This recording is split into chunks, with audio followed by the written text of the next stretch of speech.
हरि ओम। जय श्री कृष्ण। बोलो गीता मैया की जय हो।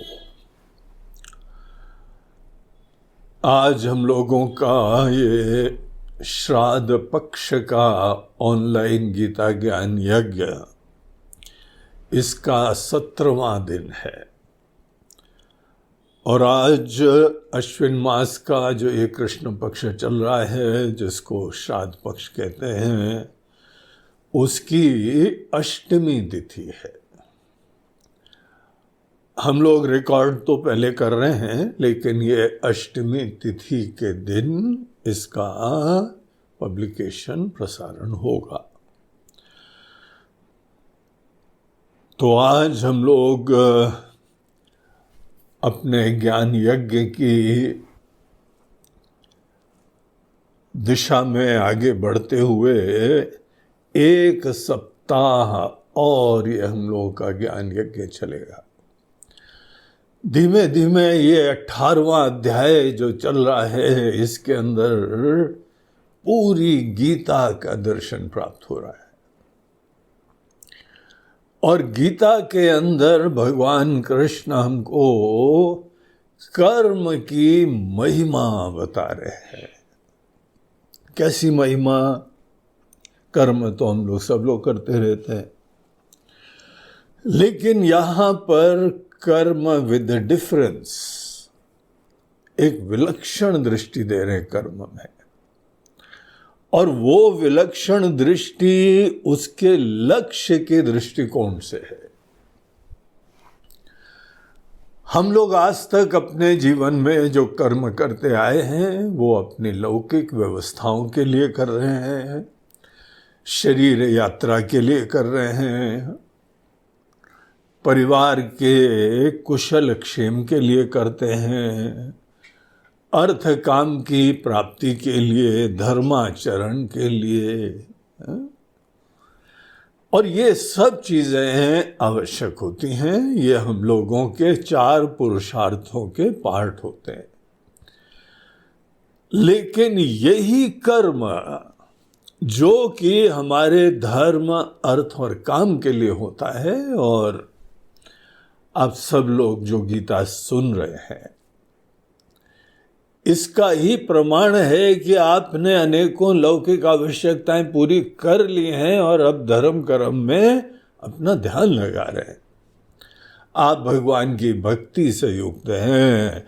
आपके अंदर अपनी परंपरा, संस्कृति के प्रति श्रद्धा, स्वाभिमान है। और आप जीवन में इस दुनिया के आगे तक के लक्ष्य के बारे में जिज्ञासा रखते हैं।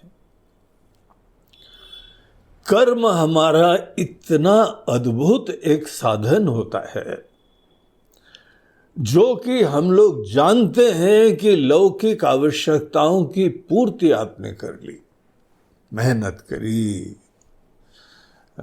अपनी जरूरतों को, परिवार की जरूरतों को, समाज की सेवा भी करी, सब आपने करा।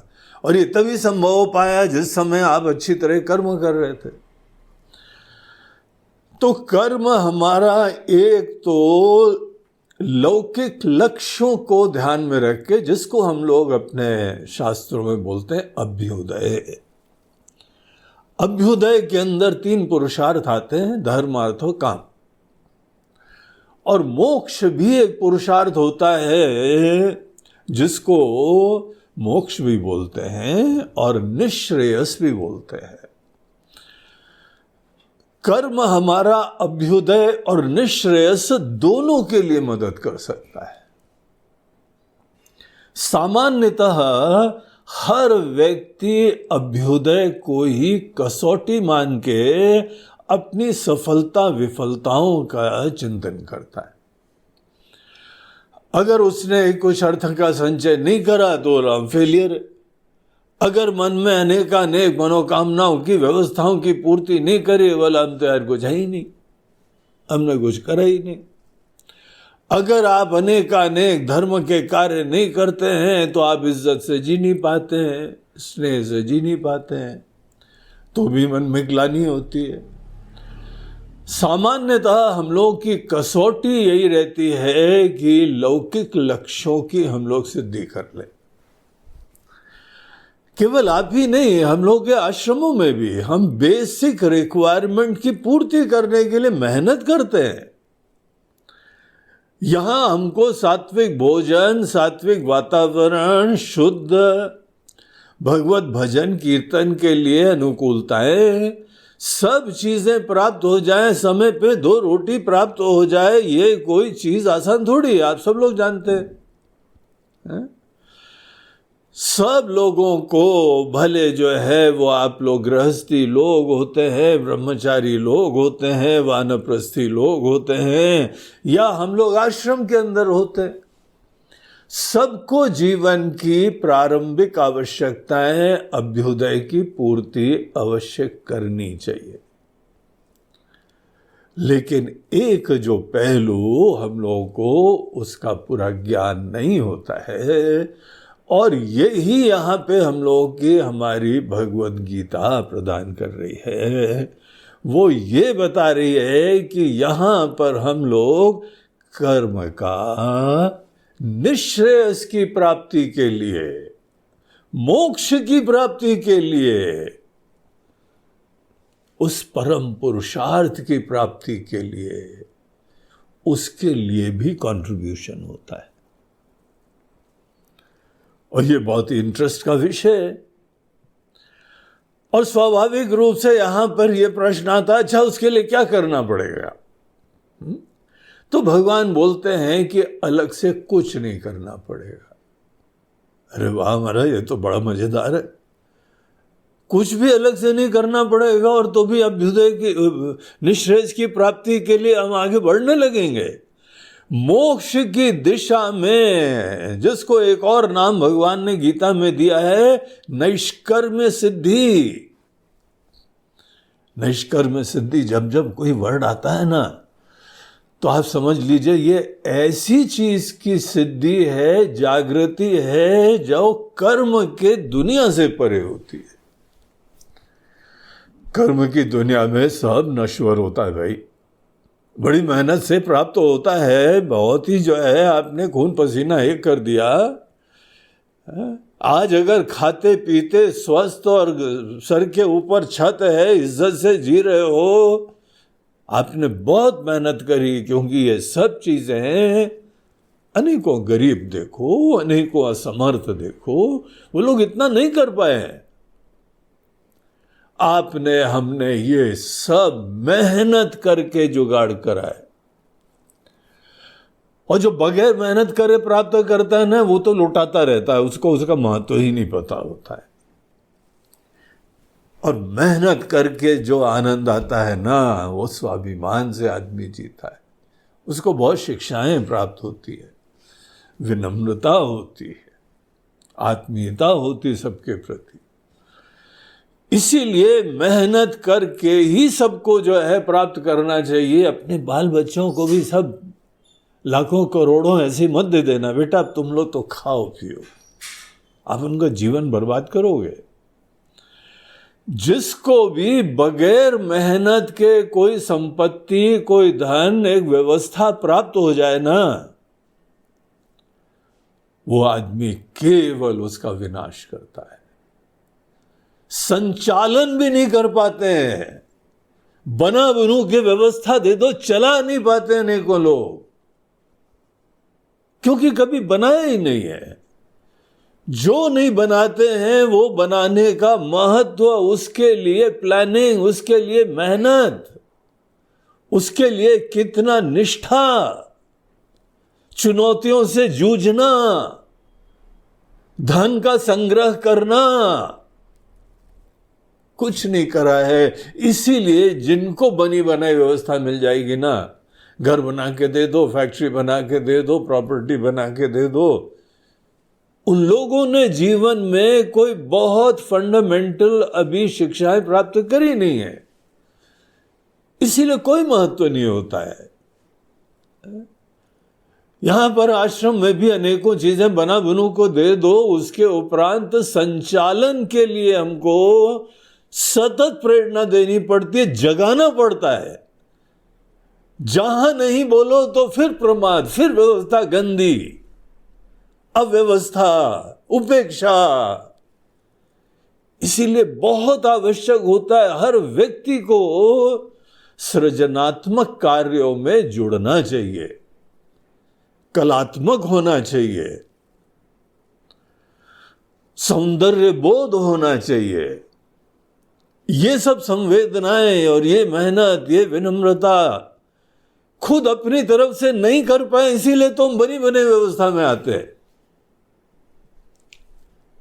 शिक्षा आवश्यक होती है कि हम बनाएं, और तभी तो उसकी हम संचालन करते हैं।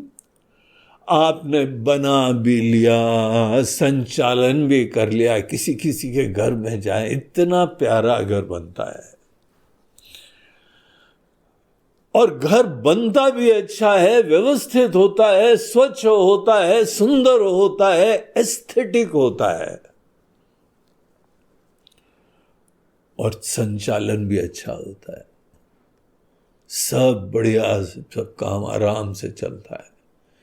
इतना हर व्यक्ति को करना चाहिए, और अपना घर ही नहीं, आपकी समाज, आपकी दुनिया भी इस तरह से चलनी चाहिए। हमारे शहर, हमारे गांव, हमारे जंगल।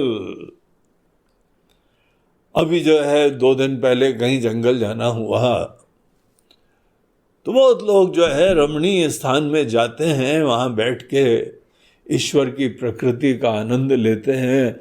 लेकिन कई बार अच्छे लोग जाते हैं, कई बार ऐसे जड़ बुद्धि के जाते हैं जहां सब गंदा करके आते हैं। और ये हमारे प्रधानमंत्री जी ने पूरे देश में स्वच्छता का अभियान छेड़ा, कितनी जरूरत है। हम यहाँ जंगल में गए, वहां डीप फॉरेस्ट में कोई बढ़िया पॉइंट था, बढ़िया पॉइंट होना ही दुश्वार हो जाता है, क्योंकि ढूंढ लाड़ के लोग आ जाते हैं और सब पता लगा, प्लेट्स पड़ी हैं, पैकेट्स पड़े हैं, ग्लास पड़े हैं, बोतलें पड़ी हैं, उनको संवेदना ही नहीं होती है, सौंदर्य बोध ही नहीं होता है। जाएंगे एकांत में, स्वच्छता में, और आने के बाद गंदा करके आएंगे। हमको केवल अपना घर ही नहीं, अपनी दुनिया, अपने पूरे समाज, अपना शहर। कोई पता लगा कि मूंगफली खाई और पैकेट खिड़की खोली, बाहर फेंक दिया, पन्नी भी बाहर फेंक दी। बाहर के देशों में फेंको ना तो आएंगे, कोई उठा के देंगे, बोलेंगे आपका कुछ गिर गया है। बोला नहीं नहीं हमारा नहीं है। बोलते फेंका तुम्हारे अंदर, छिलका बाहर फेंकते हो, खा के तुम बाहर केले का छिलका फेंक रहे हो, पन्नी बाहर फेंक रहे हो, हमारे शहर को गंदा करने आए हो। तो हमारा घर हो, हमारा शहर हो, हमारी दुनिया हो, ईश्वर ने हमको पूरी दुनिया दी है, जग के जीना चाहिए, संवेदना से जीना चाहिए। इस प्रकार से जीने में ही जागृति होने लगती है, ऐसे जीने में ही सात्विकता होने लगती है। कई बार हमको विदेशियों का ये बात अच्छी लगती है कि पढ़ाई करके बच्चे लोगों को बोलते जाओ अपना घर बनाओ, जाके अपना काम करो, जाके बीच बीच में एक बार आ जाना मिलने के लिए, how are you daddy, how are you mummy. लेकिन ये बना बनाए घर के अंदर नहीं बैठना तुमको, मेहनत करो, बनाओ अपना घर। एक दृष्टिकोण से अच्छी बात है। हम लोग को लगता है अरे नहीं, हमने जो स्ट्रगल करे हमारे बच्चों को नहीं करने पड़े। करना चाहिए, स्ट्रगल से सीखता है इंसान। बना बनाया देखे तुम्हारी वासनाएं संग्रह की हैं, इसीलिए तुम दूसरे का जीवन बर्बाद कर देते हो। कर्म से आदमी सजगता सीखता है, विचारशीलता सीखता है, बहुत सारी चीजें। लेकिन हाँ ठीक, अंततः वो अपनी केवल व्यवस्था करता है, अनुकूलता उत्पन्न करता है। हमारे जितने संसारी कार्य होते हैं घूम फिर के वो काय के लिए होते हैं? आपका जीवन अनुकूलता से, आराम से, स्वस्थता से चल रहा है। और अगर किसी चल रहा है ना, भगवान की बड़ी कृपा हो गई। हमारे लिए कृपा केवल बाहर की फेवरेबल सिचुएशन क्रिएट करना होता है। इसको जरा नोट कर लो, क्योंकि अगले प्रसंग में यही आ रहा है। क्या जो भी आपने जीवन में कमाई करी है, मेहनत करी है, उसका अल्टीमेट गोल केवल कुछ फेवरेबल सिचुएशन, अनुकूलता उत्पन्न करना है क्या? आपको खाना मिल जाए, आपको रहना मिल जाए, आपको बीमारी हो तो पैसा हो जाए, आपके कॉन्टैक्ट अच्छे हो जाए, आपके पास गाड़ी हो जाए, घूमने फिरने की व्यवस्था हो जाए, ये सब जरा नोट करो। सब केवल इस व्यक्ति के अनुकूलता के लिए आपका गोल रहा है। आपकी सोच ही इतनी है। जो हमारे अल्टीमेट गोल्स होते हैं वही हमारी सोच होती है, उससे ज्यादा सोचे ही नहीं। इसी में बोलने लगे बस कृपा हो गई, बस भगवान कृपा हो गई। और कृपा हो गई वो इतना नहीं, भगवान कृपा बनी रहे। काहे के लिए बनी रहे? अनुकूलता बनी रहे, मतलब भगवान आप समझते हैं ना। हमको 2 टाइम की रोटी मिलती रहे। वैसे हमने पहले 4 टाइम खाते थे, अब 2 टाइम खा दिया है, मगर 2 टाइम की तो मिलती रहे भगवान। और अब जैसे जैसे वृद्ध हो रहे हैं, बीमारियां जो हैं वो ज्यादा विजिट करती हैं हमको। और आजकल बीमार होना बड़ा खर्चे का काम है, पता लगता है। डॉक्टर की फीस हो जाए, टेस्ट हो जाए, जाना जाना आना हो जाए, फिर अनेकों दवाइयां हो जाए, कुछ सस्ता नहीं है। तो इतना तो जुगाड़ हो जाए भगवान के बीमार हो सके आराम से, आराम से बीमार भी हो सके, बीमारी के बाद स्वस्थता की यात्रा भी कर सके। ठीक है, कई बार गवर्नमेंट भी मदद कर देती है गरीबों की, मगर हमको गवर्नमेंट के ऊपर बहुत डिपेंड नहीं होना चाहिए। स्वावलंबी हो, अपना जुगाड़ करना सीखो। राइट बीमा की पॉलिसी भी ले लो। ये सब व्यवहारिकताएं हैं जो हमको अपने ही जीवन के लिए हर व्यक्ति को करना चाहिए। लेकिन पॉइंट टू बी नोटेड, क्या पॉइंट नोट करा? अंततः सब केवल इसी व्यक्ति, उसके परिवार, उसकी संसारी जरूरतों की पूर्ति ही हो रही है। उसके आगे सोच रही है क्या? अगर उसके आगे सोच रहे तो आप अभी कृपा से युक्त हैं, या आपको प्रश्न चिन्ह हो जाएगा। इतनी ही सोच थी, इसीलिए ये हो गया, तो बड़ी कृपा है। घर बन गया, फ्लैट बन गया, बंगला बन गया, गाड़ी भी हो गई, पैसा भी हो गया, आप बीमार भी हो सकते हो आराम से, कभी कभार घूमने भी जा सकते हो, घूम के अच्छे होटल में भी रह सकते हो, बढ़िया कीमती मोबाइल भी यूज कर सकते हो। सब चीज के लिए मेहनत लगती है, आपने मेहनत करी। लेकिन सोच अगर अंततः हमारी आज तक सफलता की कसौटी, कृपा की कसौटी, सोचिए, हम आपको सोचने के लिए प्रेरित कर रहे हैं। हमारी सोच केवल इतनी रही है कि केवल हमारी संसारी व्यवहारिक आवश्यकताओं की पूर्ति हो जाए। अभ्युदय तक ही हमारी सोच रही है। अभ्युदय में वैसे धर्म अर्थ काम 3 आते हैं ना, उसमें भी सही बात आप दिल में जानो तो अर्थ और काम की प्रधानता रही। ये मेजॉरिटी में होता है, इसलिए हम इस प्रकार से कॉन्फिडेंस से बोल पाते हैं। दूसरों के क्या, हमारे अंदर भी प्राय यही सब था। सोच ही नहीं थी पहले। हमारी आर्थिक जरूरतें पूरी हो जाए, हमारी जरूरतें, आवश्यकताएं, कामनाएं पूर्ति होने के लिए जुगाड़ हो जाए, बस कृपा हो गई। और जब कृपा हो जाती है तब जब मंदिर में प्रसाद साथ चढ़ाते हैं, दर्शन भी करके आते हैं, और वहां भी बोलते हैं कृपा बनी रहे भगवान। हमारी कृपा की कसौटी केवल संसारी जरूरतों की पूर्ति होती है। अर्जुन, यहां पर आपने मेहनत करी, उतार चढ़ाव से आप गुजरे हैं, और अंततः इतनी ही सोच थी वो आपने प्राप्त कर ली। बड़ी खुशी की बात है। लेकिन एक चीज ध्यान रखना, ये दुनिया ऐसी है कि यहां से जाने के समय ये जो आज तक करा है सब छोड़ के जाना पड़ता है। याद करो, श्राद्ध का समय चल रहा है ना, हमारे पूर्वज लोग गए। आप जिन लोगों के लिए आज श्राद्ध कर रहे हैं, तर्पण करते हैं, ऐसे समस्त हमारे पूर्वज, वो भी एक दिन यहां पर थे, यही सब करते रहे थे, सब छोड़ के जाते हैं ना। इसके कॉन्शियस होना चाहिए, इस चीज का ध्यान रखना चाहिए। एक दिन आपका घर, रिश्ते, नाते, धन दौलत, व्यवस्था, नाम, शोहरत सब छूटेगा, खाली हाथ जाओगे। ये इस दुनिया की चीजों की नश्वरता दिखाती है, इसीलिए इंसान को आगे सोचना चाहिए।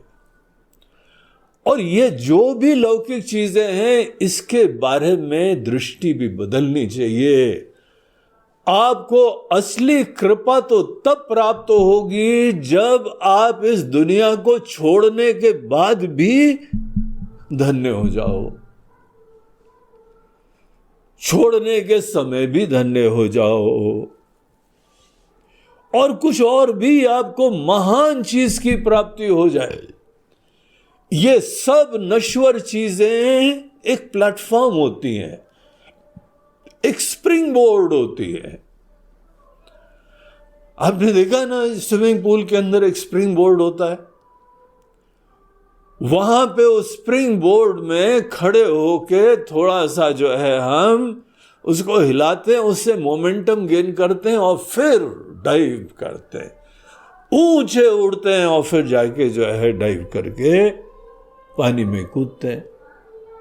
तो जैसे हम लोग स्विमिंग पूल में स्प्रिंग बोर्ड को यूज करते हैं और ऊंचाई प्राप्त कर लेते हैं। पानी में डाइव मारने के लिए पहले ऊंचा जाना पड़ता है, तब जाके बढ़िया डाइव लगती है। तो जैसे हम लोग ऊंचे उठने के लिए स्प्रिंग बोर्ड का यूज करते हैं, उसी प्रकार से जीवन की सब आपकी व्यवस्था, अनुकूलता और अभ्युदय, हर चीज एंड नहीं है। अभी इसको ही मात्र कृपा मत बोलो, भले बड़े गरीबी से चालू करा होगा, इसीलिए इतना कुछ भी प्राप्त हो गया, बड़े धन्य महसूस करते होगे, पुराने दिन याद करते होगे कि देखो भाई हम लोग कहाँ से चालू कर रहे थे, खाना पीना भी बड़ा मुसीबत था, आज बहुत ही अच्छी तरीके से हम लोग 56 भोग बैठ के खा पाते हैं, तो बड़ी कृपा हो गई। इन चीजों को ही कृपा समझना, इसको अपना लक्ष्य बनाना होता है। ऐसी सोच होती है कि यही हमारा लक्ष्य है। अगर कोई भी संसारी चीजों को लक्ष्य समझते हो ना, तो यहां याद करना चाहिए, एक दिन छोड़ना है, ये सब खत्म हो जाएगा और मृत्यु आएगी, जाना आवश्यक है। और यही श्राद्ध पक्ष में हम लोग अपने दिवंगत पूर्वजों का स्मरण करके शिक्षा लेते हैं, सब चले जाते हैं। चला चली का खेला है, ये 2 दिन का मेला है। तो ये ध्यान रखो, आपका घर, आपके रिश्ते, आपके नाते, आपकी अनुकूलता, आपकी गाड़ी, सब चीजें 2 दिन के लिए हैं, भूलना मत ये चीज। लेकिन ये आवश्यक है, ये सब चीजें नेसेसरी हैं। अगर इतना भी नहीं होता तो आप कहीं और ही स्ट्रगल में पड़े होते, खाने के लाले पड़े होते, आगे सोच ही नहीं होती। इसीलिए ये सब आवश्यक था, लेकिन केवल जीव के अनुकूलता का गोल नहीं रखो। हमारा गोल चेंज होना चाहिए। अर्जुन, जब हम लोग कर्म को निश्रेयस के लिए, मोक्ष के लिए, आध्यात्मिक विकास के लिए यूज करना चाहते हैं ना, तो पहली चीज ये होती है कि आपको एक जिज्ञासा होनी चाहिए, श्रद्धा होनी चाहिए कि इस नश्वर दुनिया के अलावा एक टिकाऊ नित्य शाश्वत सत्ता है। और ये जो नित्य शाश्वत टिकाऊ सत्ता है, उसी को हम लोग ईश्वर कहते हैं, ब्रह्म कहते हैं, परमात्मा कहते हैं। तो ये एक नाम है उस शाश्वत सत्ता का, जो टिकाऊ सत्ता का, जो नित्य रहती है, उसका ये सूचक है। हमको लौकिक जरूरतें भी जरूर पूरी करनी चाहिए, लेकिन ये एक पड़ाव की तरीके से देखना चाहिए। आवश्यक पड़ाव है, नेसेसरी है। हर व्यक्ति को स्वावलंबी होना चाहिए। कर्म के क्षेत्र में मेहनत करने से विनम्र होता है, बुद्धिमान होता है। ये सब चीजें हर व्यक्ति को करनी चाहिए। किसी को बैठ के फोकट में नहीं खिलाना चाहिए। सबको सेवा का मौका देना चाहिए। और सबकी सेवा अलग अलग होती है, सब केवल कमाते नहीं हैं। कई घर के हमारी माताएं हैं, वो घर का संचालन करते हैं, भोजन बनाते हैं, व्यवस्थाएं करते हैं, लालन पोषण करते हैं, जो कि परम आवश्यक और सुंदर सेवाएं होती है। हर व्यक्ति को अपने ही प्रकृति के अनुसार सेवा करते रहना चाहिए। कर्म से बहुत विनम्रता शिक्षा की प्राप्ति होती है, लेकिन गोल केवल व्यक्ति की अनुकूलता नहीं समझना। गोल जो है एक आगे दिव्य शाश्वत अवस्था में जागृति होती है। अगर आपने सोच लिया ना, अब रुकोगे नहीं। और अगर आपने नहीं सोचा तो बस बोलने लगोगे, हाँ बड़ी कृपा हो गई, बड़ी कृपा हो गई, आगे यात्रा बंद हो जाती है। जितना इंसान गोल रखता है उससे आगे सोचता ही नहीं है, बस वहीं कृपा होने लगती है। भगवान बोलते हैं कि अर्जुन, कर्म के क्षेत्र को अगर मोक्ष के लिए प्रयोग करना है तो कर्म के क्षेत्र में तुम्हारी सोच में परिवर्तन होना चाहिए। और कुछ नहीं, दुनिया नहीं बदलेगी। खाना भी खाना पड़ेगा, रहना भी पड़ेगा, बीमार भी हो गए डॉक्टर के पास जाना पड़ेगा, सब व्यवस्था होनी पड़ेगी। ये हर व्यक्ति के लिए है। इसीलिए वो तो करना ही करना होता है, लेकिन सोच आगे की हो गई। जैसे हमको जो है पता लगा केदारनाथ तक जाना है, तो ऋषिकेश हरिद्वार में भी हमारा स्टेशन कैंप आएगा। वहां पर रहना भी है, खाना भी है, स्नान भी है, विश्राम भी है, वो सब आवश्यक है। वही आगे रास्ता जाएगा। लेकिन अगर सोच ही ऋषिकेश तक हो गई तो केदारनाथ आइडिया ड्रॉप। पहुंच गए तो बोले हो गई कृपा, पहुंच गए, हम तो सिद्ध हो गए, सब कर लिया, सब धर लिया, अब my life is fulfilled. Fulfilment शब्द सदैव रिलेटिव होता है with reference to your goals. कुछ लोग यहां पे नश्वर दुनिया की प्राप्ति के बाद केवल व्यक्तिगत अनुकूलता मात्र की सोच नहीं रखते हैं। ये भी करना है, लेकिन इसके आगे कुछ शाश्वत चीज की प्राप्ति करनी है। और वो बड़ी इंटरेस्टिंग बात है। एक ऐसी सत्ता का एग्जिस्टेंस होता है, इसका विश्वास, यही हमारे श्रद्धा के विषय होता है। श्रद्धा होती है कि यहां दुनिया में ये मायामय नश्वर दुनिया है, ये भी सही बात है, लेकिन एक नित्य शाश्वत आनंद और ज्ञान के धाम भी हैं। बहुत दृढ़ विश्वास होना चाहिए, कभी नहीं भूलो। पूजा पाठ में भी उसी का ध्यान करो, भजन उसी का करो, स्मरण उसी का करो। जैसे गंगा जी में जाते हो ना तो चेन पकड़ लेते हो फिर डुबकी मारते हो, वैसे जीवन में एक शाश्वत नित्य स्थायी सत्ता का सदैव स्मरण बनाओ, फिर सब जुगाड़ करो। अर्जुन मेजॉरिटी नहीं करते हैं ये सब, उनको ये शिक्षा ये संस्कार नहीं मिला है, इसीलिए सोच ही केवल यहां पे धन दौलत की प्राप्ति, भोग विलास की प्राप्ति, उतना जुगाड़ कर लिया और बस बोलने लगे महाराज जी धन्य हो गए, धन्य हो गए, भगवान कृपा हो गई, कृपा हो गई। आप केवल थोड़ी सोच को बड़ा करो, व्यापक करो, व्यवहारिक करो कि यहां पर दुनिया में अगर सब अनित्य चीजें बनी है, नेचुरली कोई बनाने वाला है, कॉमन सेंस की बात है, साइंटिफिक वैलिडेशन होता है। Without cause there can be no effect. बगैर क्रिएटर के कोई क्रिएशन होता ही नहीं है। ऐसा थोड़ी बोलना जी दिखाओ, सामने आ जाओ तब हम मानेंगे, बोलते सब चीजें तो देख के मानते हो क्या बोंदू? अनेक चीजें हैं, हम बोले नहीं आपके हृदय में जो है ना, आपके शरीर में हृदय ही नहीं है। महाराज जी कैसे नहीं, हृदय नहीं होगा गाड़ी कैसे चलेगी? हम बोले तुम्हारे शरीर के अंदर जो है ना 2 किडनी नहीं, एक ही रह गई। एक बार तुमने कराया था ना ऑपरेशन, तो डॉक्टर ने एक निकाल ली थी। ऐसा नहीं, हमको तो लगता दोनों है। अरे छू के थोड़ी पता लगता है। हमारे पेट में कट है ना, हाँ वो तो है,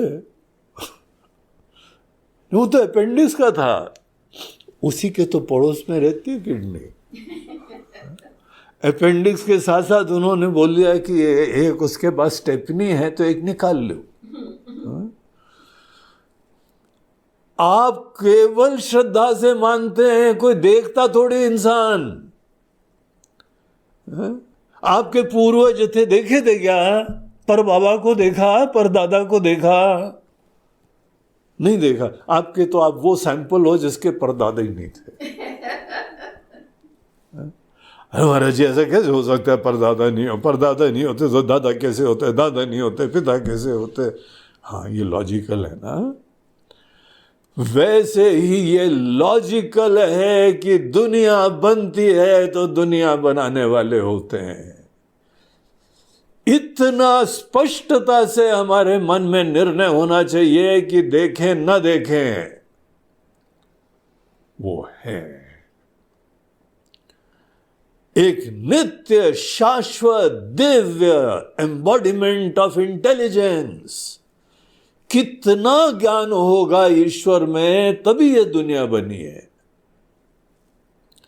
ज्ञान हो गई नहीं, कितना मैनेजमेंट का उनके पास सामर्थ्य होगा कि चला रहे हमको और आपको। हम तो सतत यहां पे जो है ना विनाश करते हैं, प्रकृति का विनाश, शरीर का उपेक्षा, तो भी गाड़ी चल रही है। थैंक यू भगवान। आप कहाँ हैं, क्या हैं? अद्भुत हैं भाई। हम तो प्रमादी, तामसी, काम भी नहीं करते हैं, ठीक से पूजा नहीं करते हैं, भाव नहीं रखते हैं, गुरु की आज्ञा का स्मरण भी नहीं रखते हैं, तो भी गाड़ी चल रही है। भगवान अहो भाग्य, धन्य हो। ऐसे भगवान हैं। ऐसे भगवान का अस्तित्व ध्यान रखो और एक दिन आप उनको जान भी सकते हो। आप जान भी सकते हो, उसमें जग भी सकते हो, लेकिन बहुत निराला तरीका है। वो लौकिक दुनिया की वस्तु की तरह नहीं है। आपसे बाहर कहीं बैठे हो और जब चाहिए हो शॉपिंग करने के लिए जाना हो तो पैसे निकाले और बाहर से चीज प्राप्त कर ली, मनोकामना पूर्ण कर ली। ये गणित नहीं चलती भगवान की प्राप्ति में। एक टोटली डिफरेंट अप्रोच है। But the positive thing is कि हम और आप प्राप्त कर सकते हैं, जग सकते हैं। जैसी वस्तु होती है अप्रोच अलग होती है। यहां पर यह विश्वास बना रहे और जीवन में केवल जीव की अनुकूलता के लिए मत जियो। इसको केवल पड़ाव समझो, इसको केवल स्प्रिंग बोर्ड समझो। आगे टेक ऑफ करने के लिए ये मनुष्य जीवन थोड़ी देर के लिए मिला है। स्मार्ट लोग वही हैं जो नश्वर में आते हैं, टाइम के काल के दायरे में आते हैं, टाइम और स्पेस के लिमिटेशन में जीते हैं, जगते हैं। शुरुआत में तो यहां पे जन्मते हैं और इसी मनुष्य जीवन को ऐसे प्रयोग करते हैं कि वो एक दिन शाश्वत, नित्य, टिकाऊ, अविनाशी उसमें जग जाए। इसको हम लोग मोक्ष बोलते हैं। और मरणोपरांत नहीं होता है। मरणोपरांत कहां जाते हो क्या पता है। यही रहते रहते जगना है। उत्साह रखो, प्रेम रखो, श्रद्धा रखो। जैसे लौकिक लक्ष्यों की प्राप्ति करी है तुमने, वैसे ही हमको यहां पे परमात्मा की प्राप्ति करनी है। हां, अंदाज अलग होगा लेकिन इट इज पॉसिबल। यही चीज तो सब शास्त्र बता रहे हैं, सब ऋषि मुनि लोग बता रहे हैं। बोलते हैं कि सनातन धर्म में ये सोच होती है। केवल विनाशी दुनिया के अंदर थोड़ा जुगाड़ कर लिया, व्यवस्था कर ली, पैसे कमा रहे, इन्वेस्टमेंट प्रॉपर कर लिया, हेल्थ के लिए ध्यान रखा, ये खाओ, ये पियो, ये करो, ऐसा करो। है? ये सब आवश्यक है लेकिन ये सब कुछ नहीं है। ये सब कुछ this is means to some other end. Arjun यहां पे कर्म के क्षेत्र को अगर आध्यात्मिक विकास के लिए यूज करना है, पता क्या करना पड़ता है? दुनिया के कार्यकलाप छोड़ने नहीं पड़ते, क्योंकि आप जानते हो जो जो आप कर रहे हो सब परम आवश्यक है आपके शरीर यात्रा के लिए भी। खाना छोड़ सकते हो, किचन छोड़ सकते हो, बेडरूम की उपेक्षा कर सकते हो, बाथरूम, गाड़ी, सोशलाइजेशन, सब आपके यहां पे जीवन के व्यवहारिक संचालन के लिए परम आवश्यक चीजें। इसीलिए संसारिक कार्य कोई छोड़ के नया कर्म नहीं। गीता हमको बोलती है कि कोई नया कर्म बड़े गिने चुने बताए जाते हैं कोई प्रयोजन के लिए, अन्यथा कोई जरूरी नहीं है। आप एग्जिस्टिंग कर्म करते हुए और गहरी सोच का समावेश करो। जो भी खाना पीना, उठना बैठना, घूमना फिरना, व्यवहार करना, अनेकों प्रकार के जो है यहां आनंद लेना, पूजा पाठ करना, भोग विलास करना, कुछ भी करो, पश्यन शृण्वन् स्पृशन् जिघ्रन् नश्यन् गच्छन् स्वपन् श्वसन् प्रलपन विसर्जन, कुछ भी करो, हमारा ध्यान रखो, एक सोच रखो कि एक यहां नित्य टिकाऊ शाश्वत सत्ता है, एक परमात्मा है। वो आंखों का विषय नहीं है, इतने सूक्ष्म दिव्य है। मनुष्य जीवन हमको उसी शाश्वत सत्ता में जगने के लिए मिला है। अर्जुन देखो, जो गीता वे ऑफ लाइफ, ये जो यहां भगवान हमको जीवन जीने का तरीका बता रहे हैं, अब सामान्यता हम मंदिर चले जाते हैं, हम पूजा कर लेते हैं, ये गीता नहीं बोल रही है, ये रामायण भागवत बोलती है। रामायण भागवत का शुरुआत होती है कि कुछ अच्छे भगवान के लिए कर्म करो। गीता पता क्या बोलती है?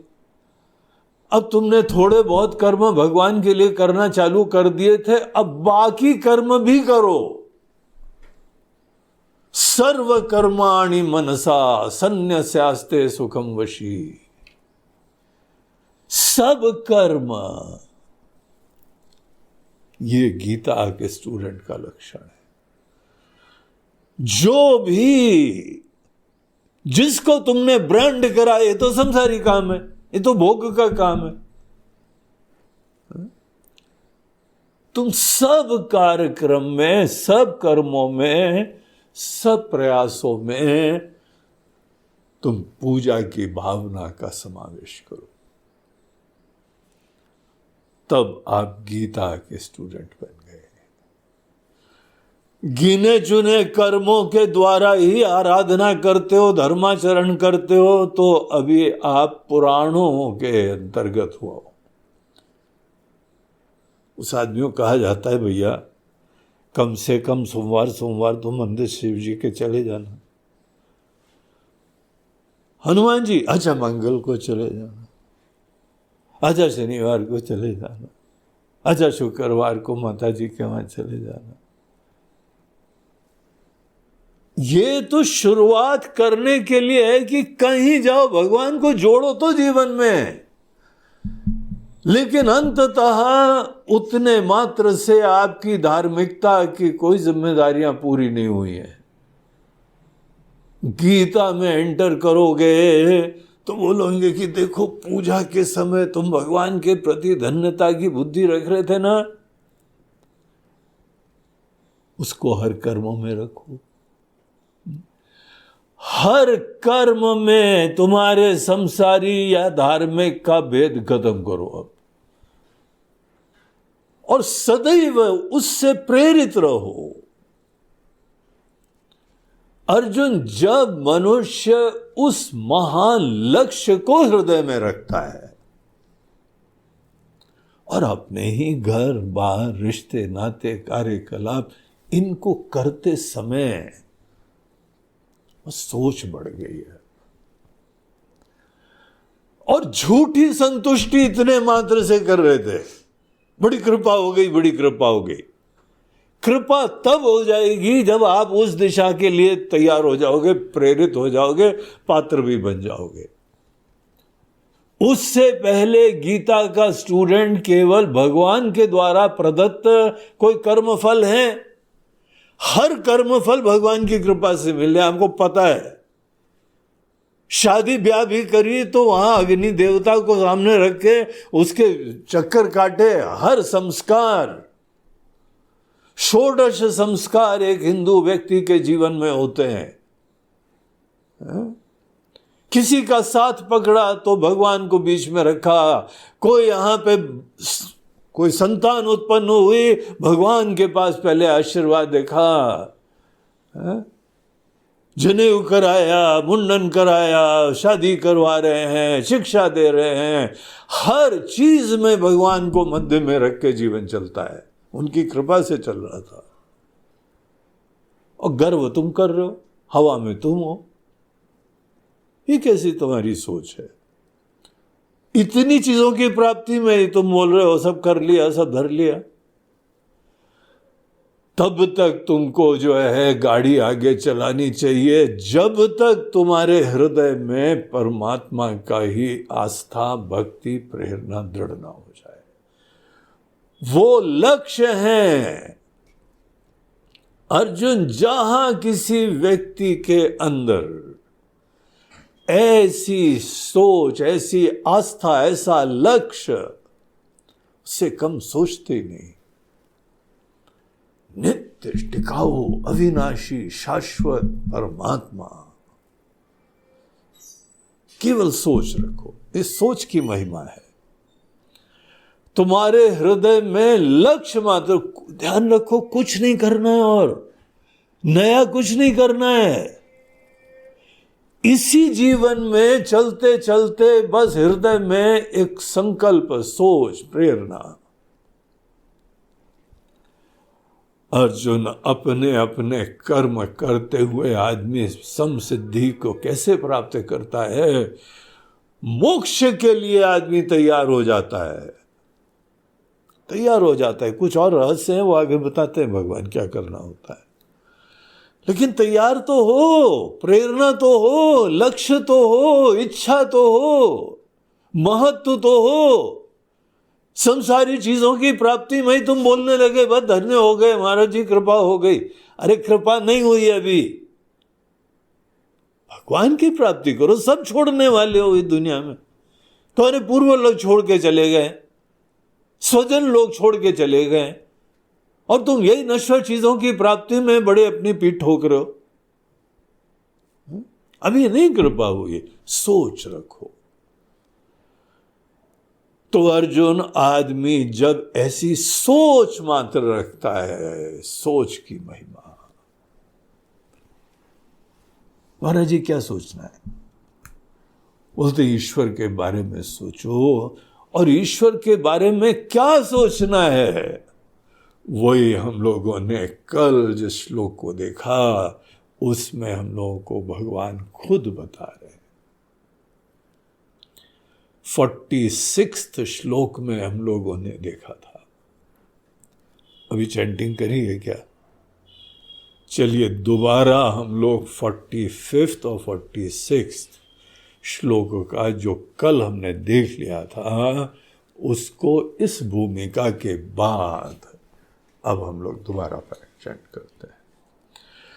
साथ में चैंट करेंगे, स्वे स्वे कर्मण्यभिरतः संसिद्धिं लभते नरः स्वकर्मनिरतः सिद्धिं यथा विन्दति तच्छृणु यतः प्रवृत्तिर्भूतानां येन सर्वमिदं ततं स्वकर्मणा तमभ्यर्च्य सिद्धिं विन्दति मानवः।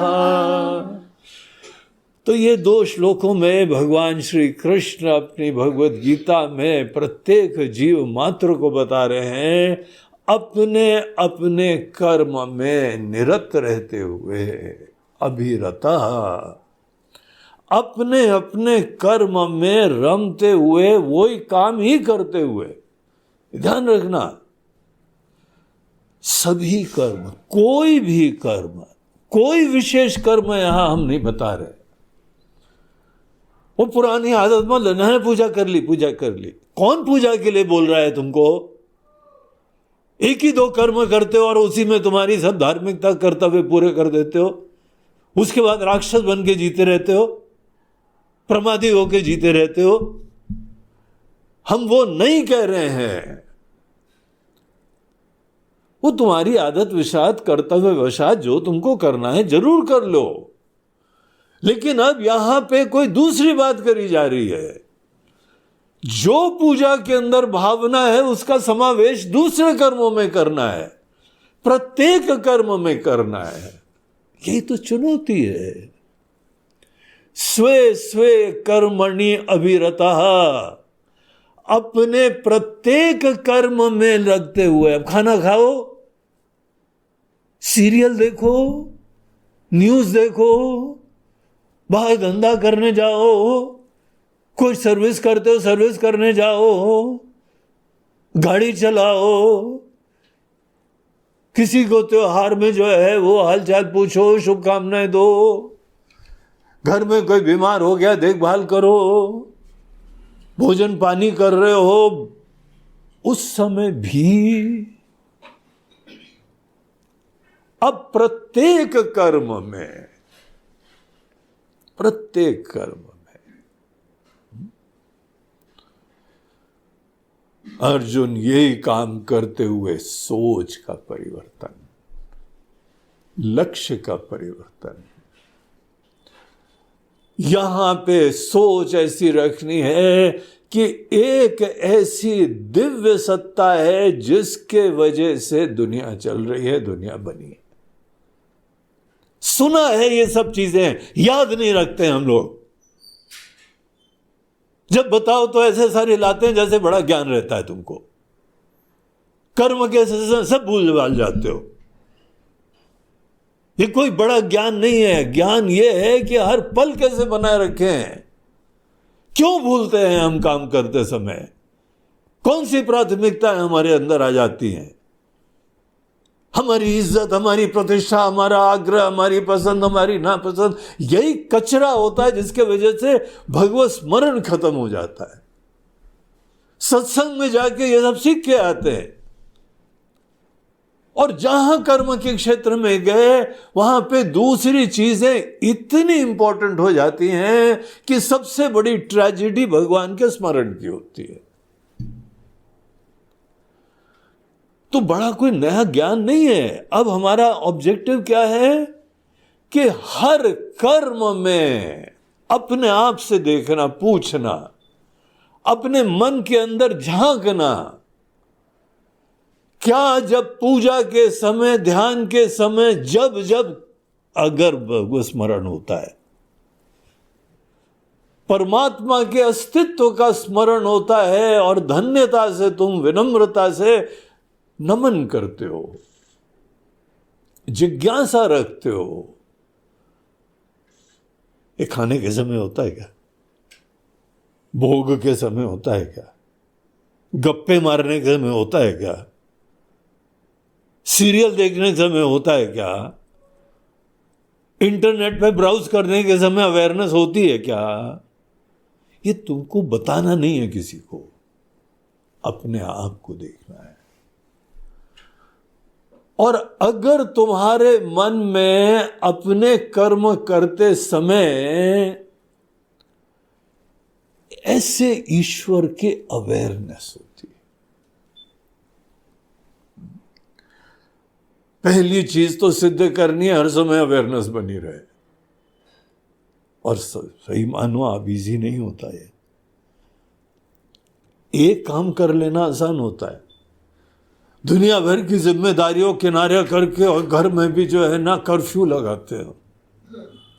हम पूजा करने जा रहे हैं, आवाज भी मत करना, और तुम घंटी बजे तो तुम भी देख लेना, और मोबाइल को भी स्विच ऑफ करते। कितना जुगाड़ करके पूजा करने बैठते हो ना। अब तो आप सब लोग भी आ रहे हैं, जा रहे हैं, खा रहे हैं, पी रहे हैं, मोबाइल भी बज रहा है और घंटी भी बाहर की बज रही है, दूध वाला भी आया है, सब्जी वाला भी आया है, ये सब चीजें चल रही। इसके मध्य में आप जानते हो कि पूजा करने के समय कितना कर्फ्यू लगाया था। अब कर्फ्यू ओवर, अब स्मरण कर सकते हो क्या? ये चुनौती। Welcome to Bhagavad Gita. ये भगवद गीता का संदेश है। और अगर पुराने संस्कार के हिसाब से बस तुमने बोल दिया अब पूजा निपटा दी, महाराज जी पूजा कर ली है, तो श्राद्ध भी कर दिया हमने, और नवरात्रि हरी उसमें पूरे रामायण पढ़ेंगे हम। एक कभी कभार के कर्म अगर करता है ना जो, वो सतत ईश्वर का भक्त नहीं बनता है। वो व्यक्ति जो यत् करोषि यदश्नासि यत् जोहोषि ददासि यत् तपस्यसि कौन्तेय तत् कुरुष्व मदर्पणम। ये भगवत गीता का संदेश है। करते हो क्या? इच्छा है करने की।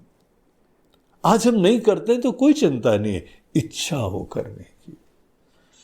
ऐसी बात को सिद्ध करने का उत्साह होना चाहिए। हम ऊपर से कोई भी काम कर रहे हो, हमारा हृदय ईश्वर की आस्था से युक्त रहे। मात्र ये फर्स्ट गोल इतना है। आपको अनुभव नहीं करना है उनका, भी ऐसे अनुभव नहीं होता है, सो मजाक मत बनाओ। हमने वो रूप देखा, गणेश जी का रूप देखा। क्या रूप देखा था? एक बादल आया तो उसमें थोड़ा गणेश जी का फॉर्म दिखाई पड़ा था, क्योंकि उसका नीचे पेट बड़ा सा दिखा। गणेश जी गणेश जी गणेश जी, आज देखो गणेश जी। ऐसे नहीं दिखते यार, ये बचपना छोड़ो।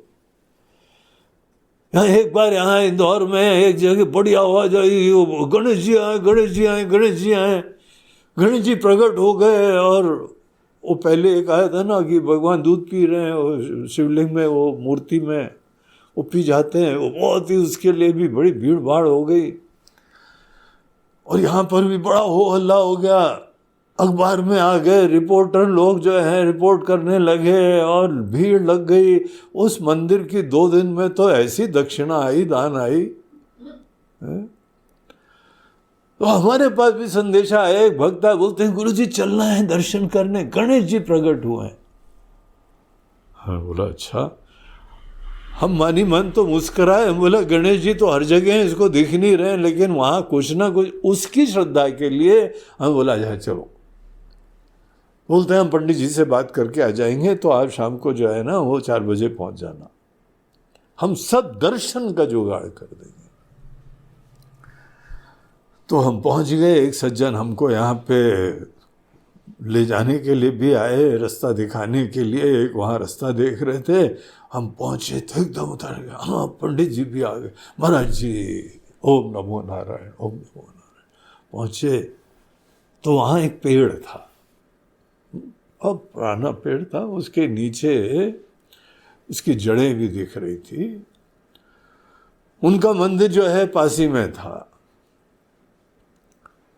तो बोलते हैं ये दर्शन कराते।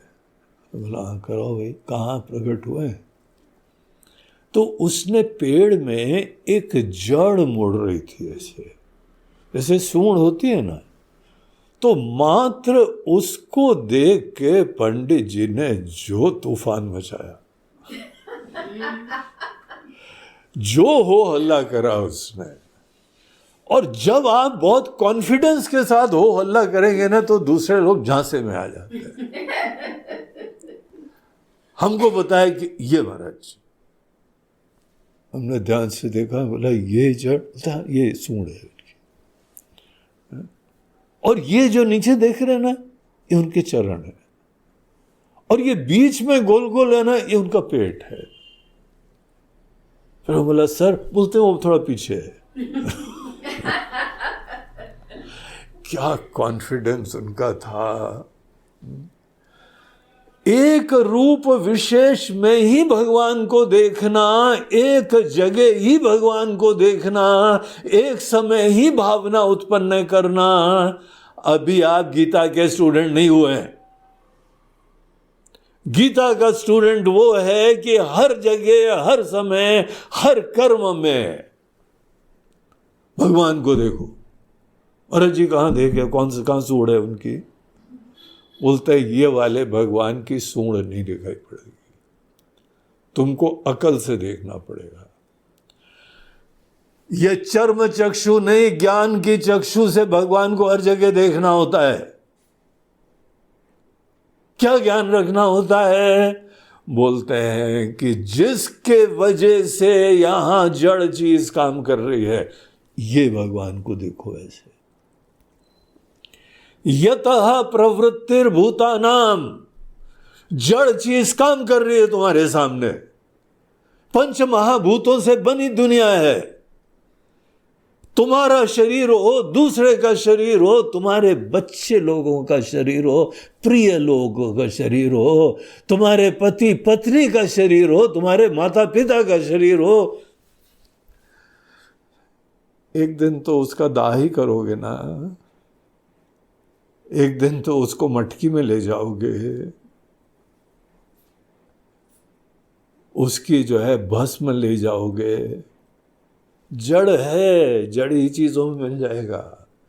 पंच महाभूत है, पंच महाभूत में ही विलीन हो जाएगा। लेकिन आज जीवित है, चल रहा है, फिर रहा है। क्या दिखा? अरे जी सूंड तो दिखी नहीं। अगर तुमको बहुत देर तक सूंड नहीं दिखेगी ना, तो हम तुमको गीता क्लास से बाहर भेज के अभी तुमको बोलेंगे कि पूजा पाठ करो, तीर्थ करो जाके। जब जड़ चीज काम करती है तो इतनी तुमको अकल नहीं है क्या देखने की किसके पीछे कोई चेतन तत्व है? हर जड़ चीज के कार्यक्रम में, कार्यकलाप में जो चेतन सत्ता है वो तुम्हारे भगवान है। ऐसे भगवान का दर्शन करा जाता है। ये भगवान खुद बोल रहे हैं। भगवान पे श्रद्धा है ना, तो भगवान की बात मानो ना। जहां जहां जड़ चीज विराजमान है वहां पीछे एक चिन्मयी चेतन जीवन प्रदाता, जड़ चीजों का संचालक, जड़ चीजों को ही भिन्न भिन्न रूपों में प्रस्तुत करने वाला एक ऐसी जो है दिव्य सर्वज्ञ सर्वशक्तिमान चिन्मयी सत्ता विराजमान है। अर्जुन, देखने वाला हो तो भगवान हर जगह दिखाई पड़ रहे हैं, लेकिन प्रश्न है क्या देखते हो? अगर कोई बिजली देखना चाहे तो कोई मशीनें चल रही वहां बिजली देख लेते हो ना। ये थोड़ी है कि सामने प्रकट हो, हे बिजली, सामने रूप लेके प्रकट हो। बिजली बोलोगे हे बोंधू,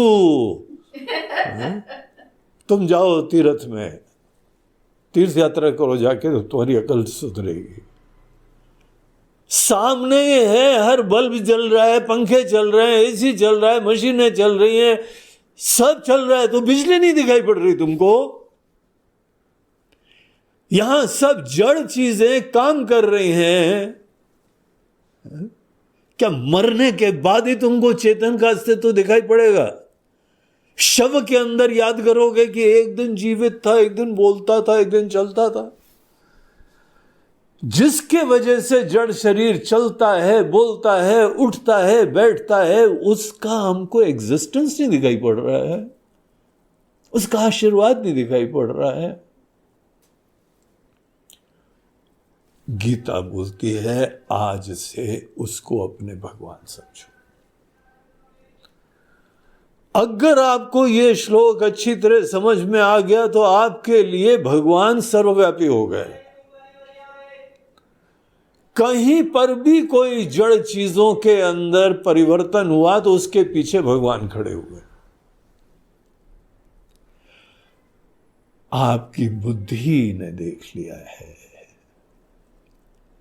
अर्जुन देखो, कोई परिवर्तन नहीं करा हमने। तुम यहां पे युद्ध के मैदान में खड़े हो, क्षत्रिय हो अर्जुन। तुम क्षत्रिय का काम अपने समाज, अपने देश की रक्षा करना है असुरों से। तुम ये काम भी जब कर रहे हो, अगर ये काम करते हुए तुम्हारी सोच ऐसे परमात्मा के अस्तित्व की बनी रहे, और वो यहाँ के स्वामी हैं, वो यहाँ के मालिक हैं, दुनिया के मालिक हैं, आपके मालिक हैं, आपको उन्होंने बनाया है। नहीं, हमको तो हमारे मम्मी डैडी ने बनाया है। आपके मम्मी डैडी को किसने बनाया? मम्मी डैडी के मम्मी डैडी को किसने बनाया है? उन्हीं को बोलते हैं त्वमेव माता च पिता त्वमेव। मां होती है उपादान कारण, पिता होते हैं निमित्त कारण। ईश्वर ही दुनिया के उपादान कारण और निमित्त कारण, the material cause and the instrumental cause ईश्वर ही होते हैं। ईश्वर बनाने वाले हैं, ईश्वर चलाने वाले हैं, ईश्वर ही सत्य हैं, ईश्वर ही टिकाऊ हैं, ईश्वर ही नित्य हैं, ईश्वर ही अविनाशी हैं, और ईश्वर हर जड़ चीजों के पीछे उसको प्रवृत्ति प्रदान करते हुए खड़े हुए हैं। दिखाई पड़ गया कि नहीं दिखाई पड़ेगा? अकल से। अरे चर्म चक्षु की दायरे लिमिटेशन होती है यार। बहुत ज्यादा आग्रह मत करो आंखों से दिखाई पड़ेगा। अकल के अंधे हो क्या? आंख भी बहुत कुछ देखती है, माया को देखती है, लेकिन शिव जी की तीसरी आंख होती है, इसको ज्ञान चक्षु कहा जाता है। और अगर भगवान को हर जगह देखना है तो अपनी ज्ञान की चक्षु खोलो, हर जगह देखना चालू करो। अब देखो कितनी सौभाग्य की बात है कि कोई नए कर्म नहीं करने पड़ेंगे। जी गीता तो बहुत अच्छी है। वो हमको तो डर लगता था कि किसी पंडित जी के पास जाओ, किसी गुरु जी के पास जाओ, वो तो हमको फंसा देंगे अनेकों कर्मों में। And I don't have time. हमको बड़ी घूमने की रुचि होती है, हम बड़े काम धंधे वाले हैं, हमको ये भी काम है वो भी काम है। देखो गीता में तुम आ गए हो, क्या मजा है, तुम्हारे पुण्य है। अब कोई तुमको काम नहीं करना पड़ेगा। कोई नया कर्म से ही आदमी की भक्ति होती है, ये बात झूठी है। नए कर्म में भक्ति की भाव की चिंगारी जग सकती है। और जो भी सोचता है कि पूजा करने के बाद हमने सब धार्मिक काम जिम्मेदारी पूरी कर ली है, हम तो ये कहते हैं उस आदमी पे ज्यादा भरोसा मत करना। ज्यादातर ये होता है कि थोड़ी देर बड़ी भक्ति भावना होती है, उसके बाद जो है ना सब निपट गए धार्मिकता में, अब हम कुछ भी कर सकते हैं। असुर बन के भी जी लेते हैं, क्योंकि दूसरे दिन भगवान को बोल देंगे भगवान गलती माफ करना। गीता के स्टूडेंट बनो। हर कर्म में ये आपकी चुनौती है, कर्तव्य है, यही लक्ष्य है। मन में ईश्वर का अस्तित्व का ध्यान। और ये केवल कल्पना नहीं है, प्रत्यक्ष देख रहे हैं। जड़ चीजें काम कर रही हैं, बिजली की मशीनें काम कर रही हैं। क्या बिजली दिखाई पड़ती है कि नहीं दिखाई पड़ती है? जी दिखती भी है, नहीं भी दिखती है, बस ऐसे ही भगवान दिखते हैं। दिखते भी है, नहीं भी दिखते हैं। उनकी लीला, उनका कार्य, उनका आशीर्वाद हर पल दिखाई पड़ता है, लेकिन वो कोई जड़ चीज नहीं है जो रूप लेके सामने आ जाते हैं। दुनिया जब नहीं थी तो भी वो थे, उसको हम लोग भगवान बोलते हैं। वो ही नित्य हो सकता है, दूसरा नित्य हो ही नहीं सकता है। जो क्रिएटेड होता है वो नश्वर ही होता है। इसीलिए जो अनक्रिएटेड है वही नित्य होता है। अर्जुन, हर कर्म में एक लेवल अपग्रेड करो। सोच आज तक हमारी ये रही थी, जो हुआ हमारी अनुकूलता, हमारी फायदा, हमारा गाड़ी, हमारे घोड़ा, हमारे भोग, हमारा आनंद, हमारी वासना, हमारी इच्छा। अरे करो यार ये भी पूरी। उसको करते समय तुम्हारी अवेयरनेस व्यापक नहीं होनी चाहिए क्या? यही यहां पे गीता के स्टूडेंट के लिए लक्ष्य होता है। यत् करोषि यदश्नासि, जो भी करो, योग रतो वा भोग रतो वा, संग रतो वा संग विहीनः, ये चीजें मैटर नहीं करती हैं। जो मैटर करता है वो हमारी अवेयरनेस मैटर करती है, हमारी सोच मैटर करती है, हमारी ज्ञान की दृष्टि, हमारी ज्ञान की चक्षु मैटर करती है। अर्जुन, जब आदमी ऐसी परमात्मा सत्ता को हर जगह देख रहा है, अब आपको कोई नई जगह जाने की विशेष जरूरत नहीं है। जो भी व्यवहारिक जरूरतें हो उसके अनुरूप कहीं पर भी जाओ। इस चिंतन के लिए जरूरत नहीं है। नहीं, मेडिटेशन के लिए हम पहाड़ों में जा रहे हैं। क्यों? तुम्हारे कमरे में मेडिटेशन नहीं करते हो क्या? महाराज जी, एकांत नहीं मिलता है, थोड़ा जल्दी उठ जाए करो। सब सो रहे होते हैं तो एकांत ही एकांत है चारों तरफ। चिड़िया भी नहीं जगेंगी, उस टाइम जग जाओ। रुचि ऊंची मेडिटेशन की नहीं है, तुम घुमक्कड़ आदमी हो, फोकट में घूमने की बस प्रेरणा होती रहती है। वो बोल देते हो कि मेडिटेशन के लिए जा रहे हैं पहाड़ों में। ऋषि मुनि लोग भी तो जाते थे वहां पे। तुम ऋषि हो क्या मुनि हो? कौन हो तुम? ऋषि मुनि लोग घर में ऋषि मुनि बनते थे तब जाते थे, तुम बन गए हो। तो ये सब बहाने छोड़ो और यहीं पे रहते हुए भगवत स्मरण, भगवत चिंतन का श्री गणेश करो। यतः प्रवृत्तिर्भूतानाम ये न सर्वमिदं ततम, हर चीज में वो विराजमान है। देखो, सोच रखो, जड़ चीजें काम कर रही। जगत में जब चीजों की उत्पत्ति स्थिति नाश होता है ना, किसी चीज का भी उत्पत्ति स्थिति नाश होता है तो जड़ चीजें तो रूप तो परिवर्तित हो जाता है, लेकिन उत्पत्ति स्थिति नाश जड़ चीजों का किसी चेतन के वजह से हो रहा है।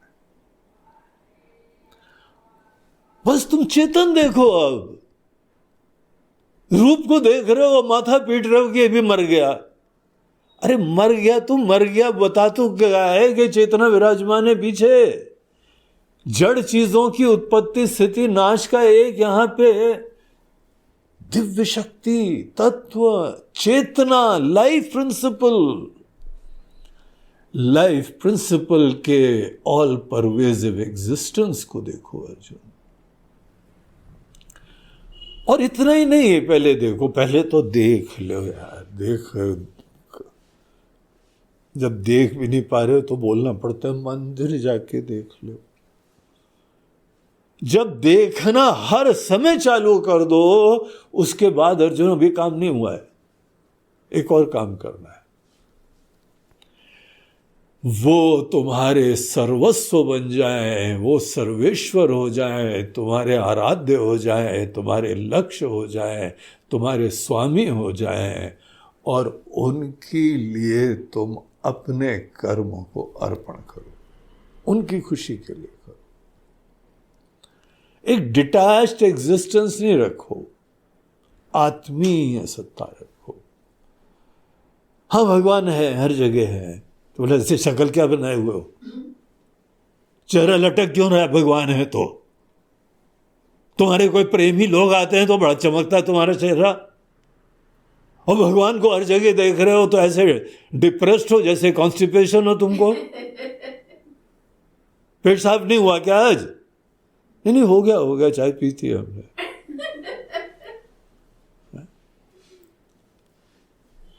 तो ऐसा क्यों चेहरा बनाए हो?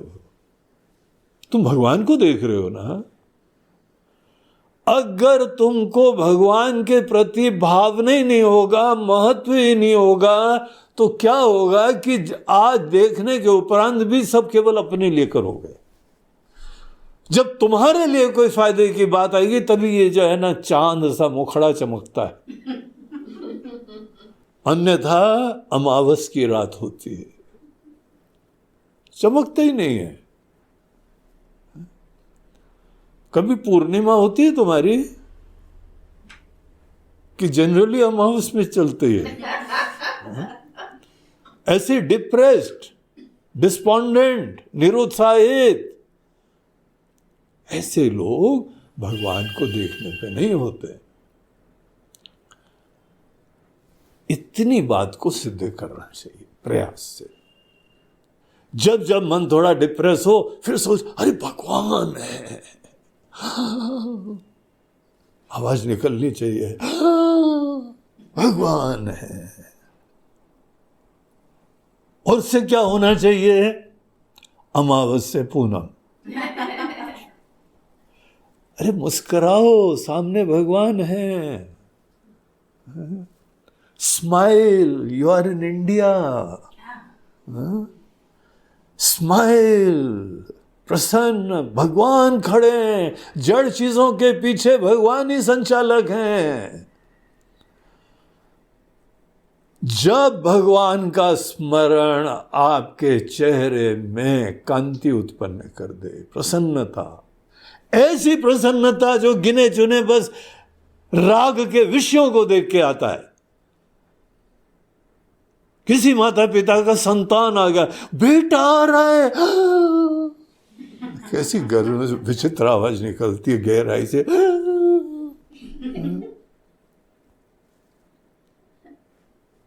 अरे कभी तो निकालो भगवान के लिए आवाज। कभी नहीं, वहीं पे पड़े रहोगे। गिने चुनों के लिए राग रहेगा, केवल उनके प्रति अटैचमेंट रहेगा। तुम्हारे हाल देख के हम कोई लोग बोलता है ये तो गया। खुद अपने लिए सोचो, हमको दिखाना नहीं है। तुम्हारी भावनाओं का उत्कर्ष होता है कि नहीं, भावनाओं की उत्कट अभिव्यक्ति होती है कि नहीं, तुम्हारे अंदर भगवान को कण कण में देखने में कभी कोई रोमांच होता है कि नहीं, कि बस उतनी करोगे, मंदिर में जाके देखोगे, रिचुअल करोगे केवल, और भावना ही नहीं उत्पन्न होती वहां पर भी तुम्हारी। वहां पर भी एक औपचारिकता पूरी करनी होती है, बस वही करते हो और आपस में झगड़ा करते रहते हो। माचिस तो छोड़ दी, वहीं पे हमने बताया था माचिस भी ले लेना, अगरबत्ती कैसे चलाएं। वहां पर भगवान खड़े हुए हैं और टेंशन ले रहे हो, झगड़ा कर रहे हो आपस में। और ये नारियल भी सड़ा वाला लाए हो तुम। पूजा में वही नारियल थोड़ी चढ़ाना चाहिए, अच्छा वाला लाना चाहिए। अब फल भी सड़ा हुआ मिलेगा हमको। ये चर्चाएं लोग भगवान के सामने करते हैं। भगवान बोलते हैं हम रास्ता देख रहे हैं तुम्हारी वो विचित्र आवाज आने के लिए। कुछ तुमको नहीं होता है। यहाँ हमने पंडित लोगों को बोला है हमारा श्रृंगार विशेष करवा देना, कम से कम श्रृंगार देख के वो आवाज तो निकले। श्रृंगार देख के निकलता है तो तुम हमको नहीं देख रहे हो, तुम कपड़े लत्ते देखते हो। चेतना को देखो, चिन्मयी सत्ता को देखो, सच्चिदानंद स्वरूप को देखो, कण कण में देखो और मन में धन्य रहो। इतना ही नहीं है, देखो उनको अर्पण करना है सब कुछ। तुम्हारा जीवन अपने लिए, जीव के लिए मत केंद्रित करो। जो व्यक्ति केवल ईगो फुलफिलमेंट, जीव के लिए, व्यक्ति के लिए अपना जुगाड़, अपना योग, अपना क्षेम, अपनी व्यवस्था, हमारी गाड़ी चल जाए बस, हमारा बुढ़ापा कट जाए बस, शर्म की बात है अगर ऐसा सोचते हो तुम। भक्ति विहीन हो तुम, श्रद्धा विहीन हो तुम, विवेक विहीन हो तुम। अजन तो कर्म के क्षेत्र में तुम्हारे मोक्ष की प्राप्ति की संभावना 0 हो गई। एंड द मोमेंट तुम्हारी अवेयरनेस बढ़ी, तुम हर जड़ चीजों के पीछे चेतन सत्ता को देख रहे हो और चेतना को सर्वव्यापी देख रहे हो, और वो तुम्हारे स्वामी हो गए। वो हमारे सृष्टा, वही ब्रह्मा विष्णु महेश है हमारे। उन्होंने ही जीवन दिया है, उनके लिए ही जीवन का हर कर्म समर्पित है। अर्जुन, ये जो गहराई में जगना है, अवेयरनेस की ग्रोथ है, इससे मोक्ष कर्म से जुड़ जाता है। कोई नया कर्म करने से। हमने मंदिर बनवा दिया, हमने धर्मशाला बनवा दिया, हमने आश्रम में दान दे दिया। समझ लो गीता में भगवान कृष्ण क्या कह रहे हैं, विनम्रता से समझो और उनके हिसाब से जियो, अपनी विम्स और फैंसी से नहीं। तो ये बहुत महत्वपूर्ण श्लोक है। इस श्लोक में हमको वो बात बताई है कि आपके हर कर्म दिव्य हो जाएंगे। कर्म हमारा मोक्ष की प्राप्ति के लिए साधन इससे बनता है। यतः प्रवृत्तिर्भूतानां येन सर्वमिदं ततम् स्वकर्मणा तम अभ्यर्च्य, अपने कर्मों से उसकी अर्चना करते रहो।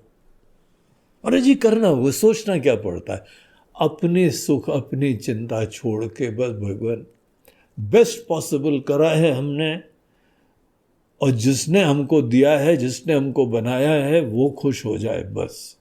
आप कैसे खुश होंगे हमको पता नहीं, मगर आपने हमको कर्म का मौका दिया है, जिम्मेदारी दी है, दुनिया दी है, तो बहुत ब्लेसेडनेस से, बड़ी धन्यता से, वो विचित्र आवाज निकलते हुए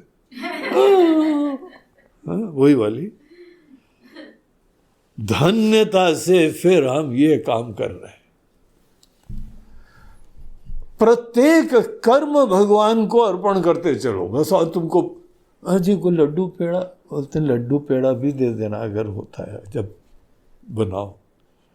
अलग से नहीं होता है कुछ, अलग से पूजा, अलग से कर्म, अलग से प्रसाद। अरे सभी को दे दो ना प्रसाद। सब कुछ है तेरा क्या लागे मेरा, ये केवल बोलने के लिए थोड़ी है, एंड में जीने के लिए। अच्छा तो चलो अब आज से लड्डू खरीदना बंद। तुमको अपनी अकल खुद प्रयोग करनी है, हमारा काम है गीता का रहस्य बताना। तुमको लड्डू खरीदना खुद खाने के लिए कोई इशू नहीं होता है, भगवान को चढ़ाने के लिए इशू होता है, तो तुमको जो करना है करो।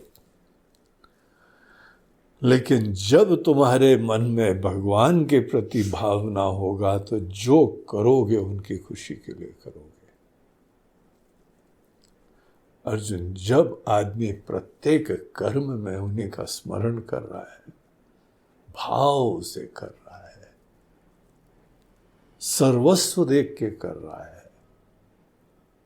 अर्जुन, कर्म के क्षेत्र में आदमी जीते हुए उनके साथ सतत जुड़ता जाता है। आस्तिक्य बुद्धि, अस्ति बुद्धि उनकी ही दृढ़ होती है, भक्ति भाव भी जग जाता है। मन में अपने स्वार्थ, अपने राग, अपने द्वेष, अपने ही अनेकों संस्कार, सब चीजें धुल जाती है। अर्जुन, अगर तुम इस प्रकार से जीना प्रारंभ करोगे तो अर्जुन तुम्हारे मन के अंदर निर्मलता हो जाती, शुद्धि हो जाती। जब तुमको अपनी कोई चिंता नहीं है, अपने प्रेमी की चिंता है, अपने आराध्य, अपने स्वामी, अपने सर्वस्व का स्मरण होता है। इसलिए मैं जाना, क्योंकि ये भगवान ने भी देख लेना, उसको भी देख लेना, इसको भी देख लेना। तुम नहीं बोलोगे तब भी देख लेंगे, तुम नहीं रहोगे तब भी वही देखेंगे। क्यों कंसल्टेंट बन रहे हो भगवान के? सब चीजों से मुक्त हो और तुम कम से कम 2 दिन का जीवन है, सतत मन को जोड़ना सीखो। यही हमारा लक्ष्य है।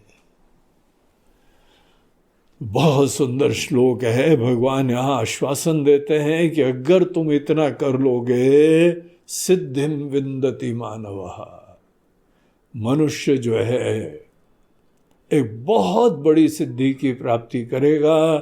कर्म के क्षेत्र में रहता हुआ, जीव रहता हुआ भगवान के ज्ञान के द्वार तक पहुंच जाएगा। योगिनः कर्म कुर्वन्ति संगम त्यक्त्वा आत्मशुद्धये। कर्म तब यहां मोक्ष के लिए कल्याणकारी होते हैं। आप मुक्ति के पथ पे चलने लगते हो जब ये सोच का विकास होता है। तो ये यहाँ पे बहुत इंपॉर्टेंट चीज है। और अगले श्लोक में भगवान बोलते हैं, अर्जुन इसके लिए सबसे बेस्ट होता है तुम्हारी जो प्रकृति है उसमें ही जीना। तुम्हारी रुचि है प्रकृति, स्वधर्म, अपने स्वधर्म के हिसाब से जीते रहना, क्योंकि ये वो कर्म होते हैं जहां पे तुमको फल की चिंता नहीं होती है, करने में मात्र अच्छा लगता है। जो चीज करने मात्र में अच्छा लगे उस चीज को निमित्त बनाना, ऐसी दृष्टि का समावेश करने के लिए, अवेयरनेस जगाने के लिए। तो ये बात अगले श्लोक में बताते हैं। तो आइए हम लोग पढ़ लेते हैं, फिर उसको नेक्स्ट सेशन में कंटिन्यू करेंगे। तो श्लोक नंबर 47, 48 और 40। श्रेयान् स्वधर्मो विगुणः,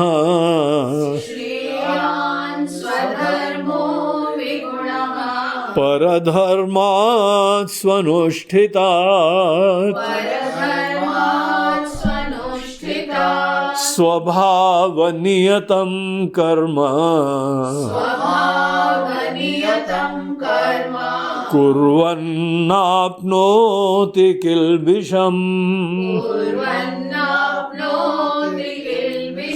सहजं कर्म कौन्तेय, सदोषमपि न त्यजेत्, सर्वारम्भा हि दोषेण,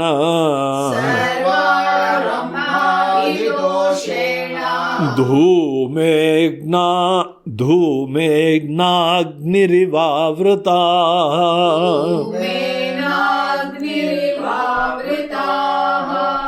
तो यहां भगवान आगे बोलते हैं कि अर्जुन, ये ही जब अवेयरनेस क्रिएट करना, और वो भी भक्ति भाव से, वो भी इतने आराध्य हो जाए वो भगवान कि तुम सब कुछ उनकी खुशी के लिए करना चालू करो। कोई घर नहीं छोड़ना है, कोई जगह नहीं जाना है, कोई विशेष कर्म नहीं करना है। जो एग्जिस्टिंग कर्म है, एग्जिस्टिंग जगह जो तुमको डेली करना पड़ता है, यही कर्म करते हुए अर्जुन, ऐसे कर्म जहां पे हम बड़े कंफर्ट लेवल में होते हैं, कोई टेंशन नहीं, कोई बोझा नहीं, वो बेस्ट कर्म होते हैं अवेयरनेस की जागृति करके उनको जीने के लिए। एक नए डायमेंशन की अवेयरनेस उत्पन्न हो और वो अवेयरनेस से युक्त हो के भक्त की तरह, प्रेमी की तरह उनके लिए जीना चालू करने के लिए। अब नए कर्म करोगे तो वहां पे प्रॉब्लम आते हैं। क्या प्रॉब्लम आते हैं वो आपको बताएंगे बाद में, कल बताएंगे। स्वधर्म की क्या ब्यूटी होती है, परधर्म के क्या दोष होते हैं, पूरी गीता के अंदर भगवान ने अनेकों जगह बताया हुआ है। लेकिन यहां पुनः इस चीज को बता रहे हैं। यही पॉइंट जिन लोगों ने गीता को पहले पढ़ा हुआ है, 3rd चैप्टर में स्पष्टता से ये बात कहते हैं। लेकिन आप चिंता मत करना, आपने नहीं पढ़ा है तो हम आपको यहां पे वो बताएंगे क्या आशय है उसका। लेकिन यही है कि जो तुम्हारे नेचुरली कर्म चलते हैं, तुम उन्हीं को निमित्त बनाओ। अपने मन में सोच, भावना और दृष्टि की जागृति के लिए। इस दृष्टि की जागृति और भक्ति का समावेश, इतनी भक्ति कि उनके लिए करने लगो। आज तक सब घूम फिर के अपने लिए करते हो, इसको चेंज करना है। अपने लिए करना बंद करो। विश्वास करो कि अंतिम समय तक जब तुम्हारे हाथ पैर भी ढीले पड़ जाएंगे ना, तो भगवान की कृपा से सब चल रहा होगा। ये सोच के अपनी चिंता छोड़ो। और आज तक तुम्हारी जो भी गाड़ी चली है, तुम खुद जानते हो कि ईश्वर की कृपा से चल रही है। ईश्वर की कृपा की सोच से तुमको अपने बारे में मुक्ति होनी चाहिए। विडंबना तो ये है कि सब बोलने को, डायलॉग बोलने के लिए बोलते हो भगवान की कृपा है, लेकिन विचार अंततः आप नहीं करते। और ये बोलते भगवान कृपा बनी रहे। जो व्यक्ति बोलता है कृपा बनी रहे, उसको भरोसा नहीं हुआ है कि बगैर बोले भगवान काम करते हैं। तुमको क्यों बोलने की जरूरत है? अनेकों भक्त लोग भी, शिष्य लोग, महाराज जी कृपा बनी रहे, तुमको संकोच नहीं होता है बोलने में क्या? हम तो ये बोलते, तुमको शर्म भी नहीं आती बोलने में। तुम्हारे बगैर मांगे, तुम्हारे बगैर कल्पना के हम दे रहे हैं तुमको, जो तुम सोच भी नहीं सकते थे। तुम ये सोच रहे हो कि तुम्हारे अहम की संतुष्टि के लिए कर रहे हैं क्या? क्यों अपने अहम के लिए इतना चिंतित हो कि बाद में बोलते हो, डकार ये मारते हो कि भगवान बनी रहे कृपा? हमारा तुम्हारा युद्ध चल रहा है, तुमको पता है? हम तुम्हारे अहम की चिंता छोड़ते हैं, तुम अपने अहम की चिंता बनाए रखते हो। जैसे आंधी का और किसी एक ज्वाला का, फ्लेम का युद्ध चलता रहता है। दीपक जलने की कोशिश करता है और आंधी उसको बुझाने की कोशिश करती है।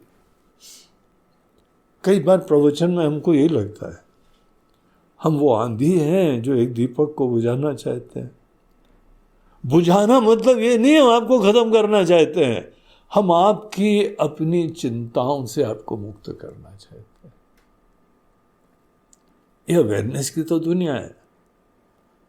आपके अंदर घूम फिर के अपनी चिंता होती है बस, और हमारी सब कथाओं का, प्रवचन का प्रयोजन होता है अपनी चिंता छोड़ो, तो भी जियो, निश्चिंतता से जियो। महाराज जी एक नई चिंता है कि निश्चिंत कैसे हो। देखो क्या हॉबी हो गई है चिंता करने की। How difficult job of all swamis and gurus.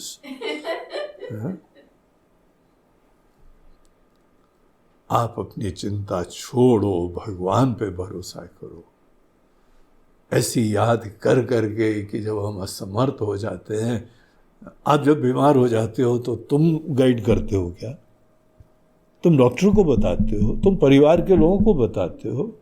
हमारे आश्रम में जब कोई बीमार हो जाते हैं तो दूसरे लोग ही तो सेवा करते हैं, और जब स्वस्थ हो जाते हैं तो फिर उसको फिर अपनी टेंशन क्या होगा। यार एक बार बीमार होने पे अकल नहीं आती तुमको? एक बार बीमार होने के बाद विनम्र हो जाना चाहिए कि हमको हमारी चिंता करने की जरूरत नहीं है, क्योंकि जब हम असमर्थ थे, पड़े हुए थे औंधे मुंह, उस समय तो कोई और ही देखभाल कर रहा था। तो तुम ठीक हो जाते हो तो क्या तुम चिंता करोगे? तो भी अकल ही नहीं आती। इतना अभिनिवेश है अपने ही जीवत्व में, और यही बाधक बना हुआ है, यही ग्रह बना हुआ है अपनी चिंता। भगवान की कृपा देखते हो, भगवान से बोलते हो भगवान बनी रहे कृपा। तुम भगवान को बोलते हो भगवान आपकी कृपा टेम्परेरी है, बाद में ऑफ हो जाती है, ये बोलते हो। तुम गुरुजी लोगों को बोलते हो कि गुरुजी अभी तो ज्ञान दे रहे हैं, आगे कृपा बनी रहे, मतलब कि हम आगे ज्ञान नहीं देते हैं। तुम आओगे, हमारे हृदय में बैठोगे तो हम ज्ञान देंगे। तुम्हारी प्रार्थना होगी, तुम्हारा निवेदन होगा, तब हम प्रवचन करेंगे। हम इतना प्रवचन करते हैं, इतना प्रवचन करते हैं कि तुम नहीं होते हो तो भी यही करते हैं। तो हमसे क्यों बोलते हो कि कृपा बनी रहे? हमको बोलना पड़ेगा तुम्हारे अंदर कृपा बनी रहे कि तुम सुन लो। हमारी तरफ से जो है ना, ये ज्ञान देने की कृपा कभी खत्म नहीं होती है। तुम्हारे अंदर स्टैमिना होना चाहिए सुनने के लिए।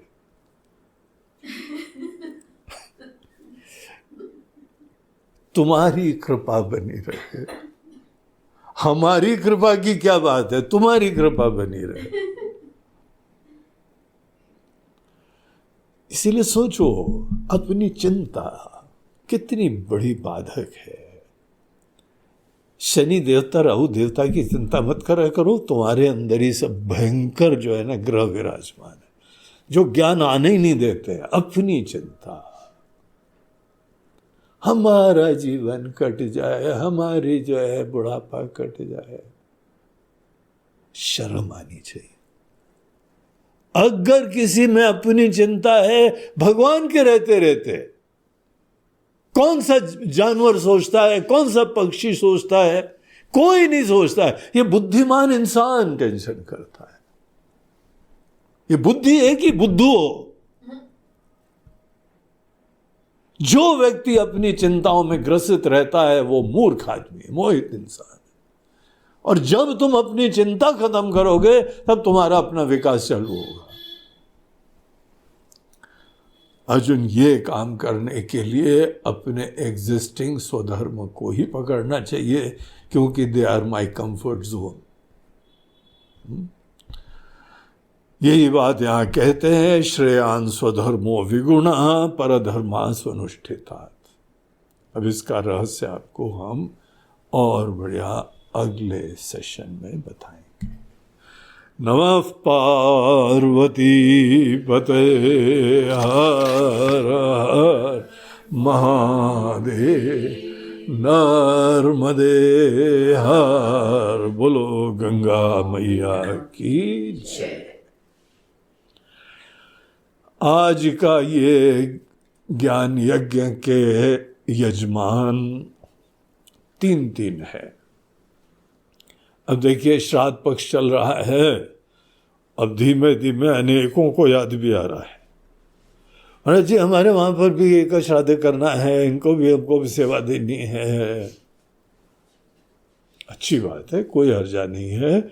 लेकिन ये लोग लास्ट मोमेंट पे आते हैं तो थोड़ा सा हमको जुगाड़ करना पड़ता है। आज जो है यहाँ पे 3 भक्त लोग, श्रद्धालु लोग, धर्मनिष्ठ लोग, अपने पूर्वजों के चरणानुरागी लोग, 3 ऐसे सज्जन लोग पधारे हैं। उनमें से एक यहाँ पे इंदौर के हमारे बड़े पुराने परिचित सुनील गर्ग, सुनील कुमार गर्ग जी और उनकी धर्मपत्नी श्रीमती मंजू गर्ग।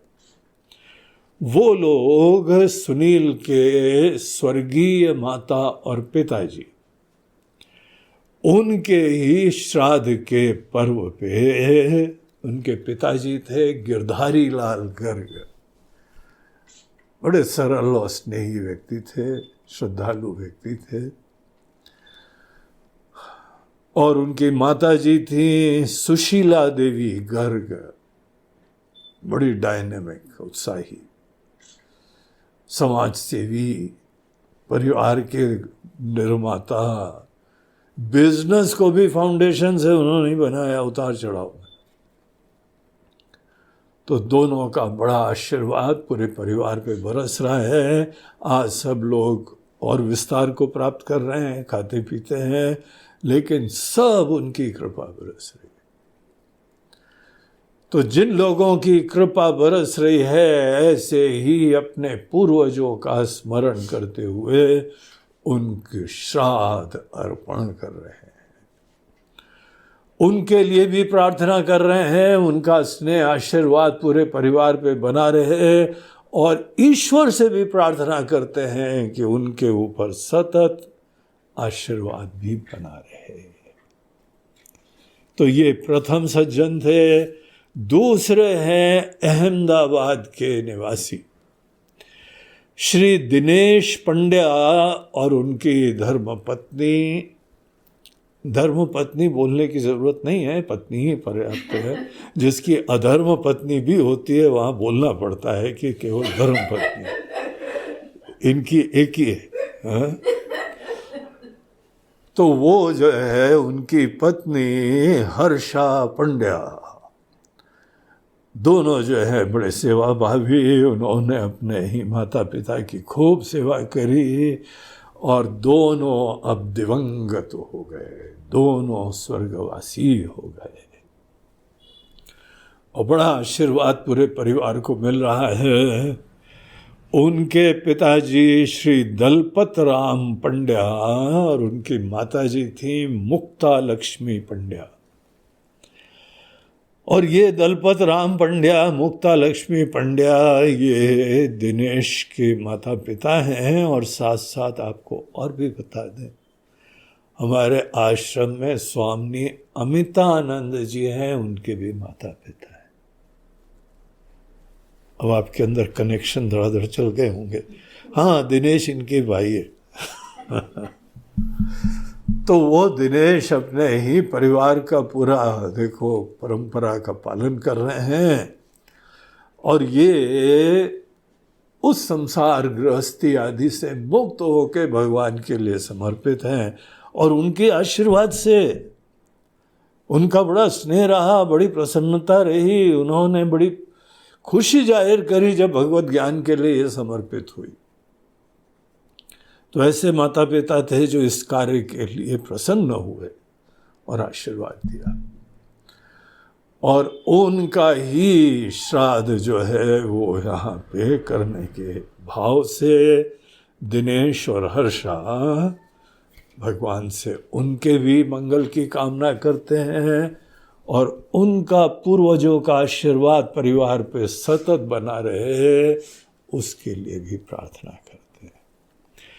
तीसरे हैं हमारे बंबई के एक बड़े प्यारे से भक्त गोपाल चावला और उनकी बड़ी सेवा भावी पत्नी कांता चावला। जब भी बंबई जाना होता है तो कांता इतने बढ़िया बढ़िया भोजन खिलाती है, गरम गरम लाती है, सदैव कोशिश करती है कि गुरुजी आज क्या खिलाए हैं, अनेकों चीज़ें बनाती रहती हैं। तो बड़े अच्छे स्नेही लोग हैं, भक्त सरल लोग हैं, अपने पूर्वजों की भी बड़ी सेवा करी उन्होंने और सत्संग भी करती हैं और महात्माओं की भी सेवा करती रहती हैं। तो वो जो है गोपाल अपने माता पिता तहल राम और निर्मला पंजाबी, तो ये संभवतः कांता के पेरेंट्स हैं। कांता के जो पिताजी तहल राम जी पंजाबी और माताजी निर्मला पंजाबी, उनके श्राद्ध के दिन आज उनके लिए भगवान से प्रार्थना कर रही हैं और दिवंगत से भी प्रार्थना करती हैं। दिवंगत का बड़ा अस्तित्व होता है, हम लोग के वहाँ कभी कोई ख़त्म नहीं होता है, चोले बदलते रहते हैं केवल। आप भी कभी ख़त्म नहीं होगे, चोले ही बदलोगे। उन्होंने चोला बदला हुआ है, वो अभी भी हैं और जिसके लिए जीवन जीते रहे हैं उनका अस्तित्व भी, उनका आशीर्वाद भी उन पर सतत आता रहता है। तो इसीलिए पितरों के लिए जो है वो सदैव भावना होनी चाहिए और बड़ा पावरफुल होता है उनका आशीर्वाद। और साथ साथ गोपाल के जो ब्रदर इन लॉ हैं रमेश माथरानी, उनका भी जो है वो आज श्राद्ध कर रहे हैं उनका भी स्मरण कर रहे हैं। और बाद में इतने श्रद्धालु लोग हैं, बोलते हैं कि और जितने एंसेस्टर्स हैं हम सब लोगों को प्रणाम करते हैं, नमन करते हैं। सब हमारी पूर्वज लोग हमारी जड़ें होती हैं और हर व्यक्ति को अपने जड़ों के साथ जुड़ना चाहिए, स्वाभिमान भी होना चाहिए। तो ये दोनों अपने ही पूर्वजों का, समस्त पूर्वजों का, दिवंगत लोगों का, उनके आशीर्वाद के प्रार्थी हैं और ईश्वर से उनके भी मंगल के लिए कामना करते हैं। हमारी भी ये तीनों परिवारों को, तीनों दंपतियों को हमारी भी बहुत बहुत शुभकामनाएं और हम भी आपके पूर्वजों के लिए भगवान से उनके मंगल की कामना करते हैं। हरि ओम।